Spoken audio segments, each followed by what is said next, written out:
1 John chapter 5 verse 21. Dear children, keep away from anything that might take God's place in your hearts. Now I believe that the Apostle John was thinking in the terms that love is a supreme source, and anytime a person steps out of love, he steps into sin. That at the core of idolatry is the issue of affection and love. In other words, Apostle John creates a balance that there is no vacancy in your life. It is either you're satisfied with loving Jesus Christ only, or you resort to a substitute. And every alternative choice in any area of your life is called idolatry. An idol is an unauthorized person, place, thing, or thought that you may look to as your ultimate source. So whatever or whoever becomes your ultimate focus is an idol. And an idol is not always something bad that you indulge in. An idol can be something good also that is out of its rightful place. An idol can be something good that you have made God. Idolatry is the worship of false gods, other gods, and non-gods. Idolatry is anything created by God that competes with your loyalty to the Creator. And it is a fatal attraction, an attraction to an illegitimate competitor. And God makes it clear in Exodus chapter 34 verse 14 that you shall worship no other God, for the Lord your God is a jealous God. Now God wants to be the only God in your life. And whatever you put above Jesus Christ in your heart, in your life, and your practice is an idol.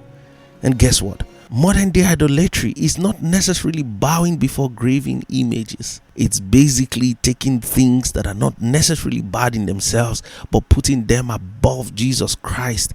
And that eventually makes that thing an idol. And one of the modern day idols is greed. Greed is identified as an idol because it is loved, it is trusted, and it is served. And greed is the illegitimate and unauthorized desire, pursuit, or acquisition of material gain. Friends, money seeks to become a master, and it depends on an inner motivation to facilitate its ambition to rule the heart. And that inner motivation is called greed. And this is how you trace greed, because nobody accepts that he or she is greedy. So let's do a heart check. If you use immoral or illegal means to acquire things, then you're greedy. If you complain more than you give thanks, you're greedy. If you're more concerned about your cash than your character, you're greedy. If your financial life is going great and your spiritual life is going down without attention or quick response, you're greedy. If you treat people with money better than you treat people without it, you're greedy. And if you crave and plot to possess what legitimately belongs to someone else, you're greedy. If you hurt others in order to get something for yourself, you're greedy. Money is the leading counterfeit god in our culture today. And greed is a change of spiritual priority, and it puts the man or woman in a dangerous and devilish situation, because the man then puts gold before God, money before the master, and then tries to spiritualize it sometimes with scriptures.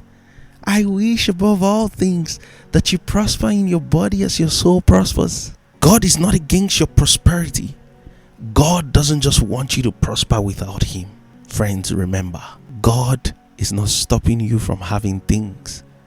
God doesn't just want things to have you. He wants to be God and God alone in your life.